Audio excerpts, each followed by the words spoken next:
The craft at a relational level, that sort of, I guess we'll call it level two. They're not really meaningfully leveled, but you get the idea. The relational level of the craft is speaks to a lot of the feedback loops that we engage in to understand how the work is going, how the workmen that you're working with feel about the work, what sort of norms and normative behaviors we have that are spoken or unspoken. What's the culture like?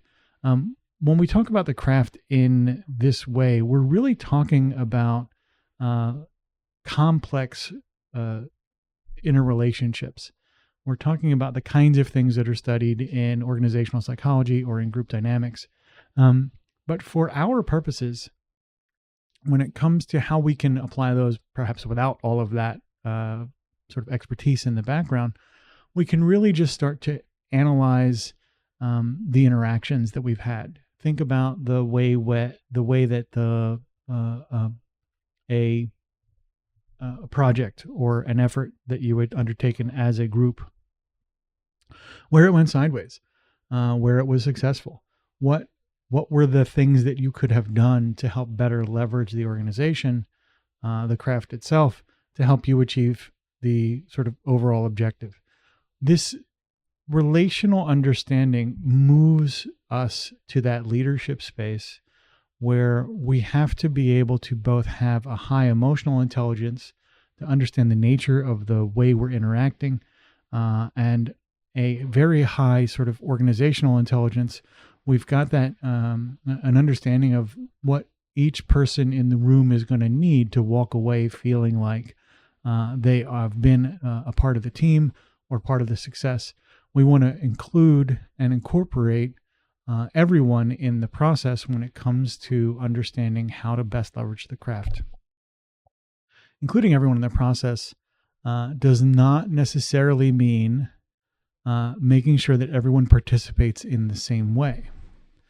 So when we allow our brethren to get involved in our work, or when we allow our sort of lodge officers to participate in planning or things of that nature, again, everyone's got a different seat on the bus.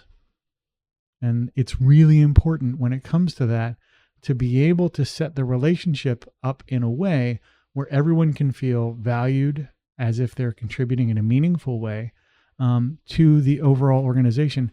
And that includes yourself, right? So it's not always the case that you need to have or be the answer to all things.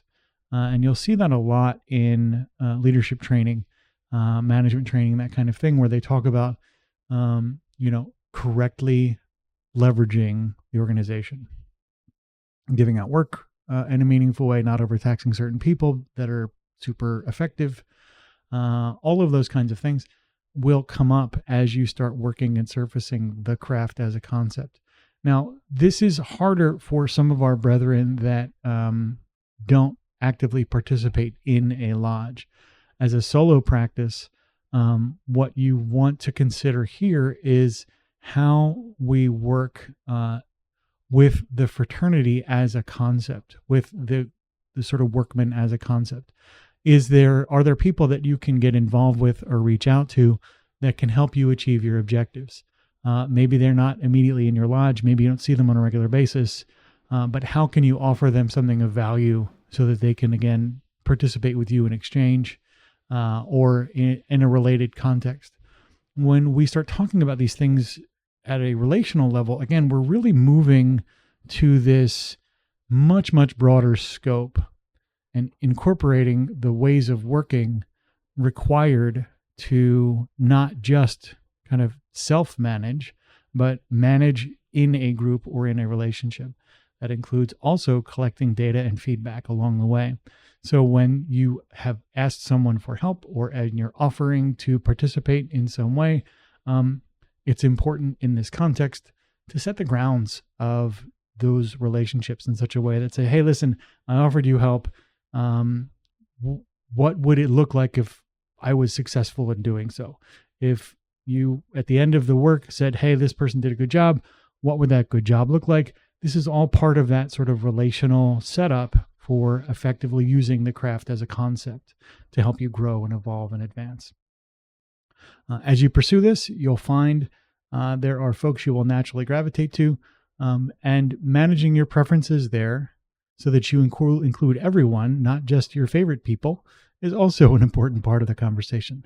So, with that, uh, go forth and reflect on the craft as concept, and I think you'll find there's a lot of opportunity to develop and grow there.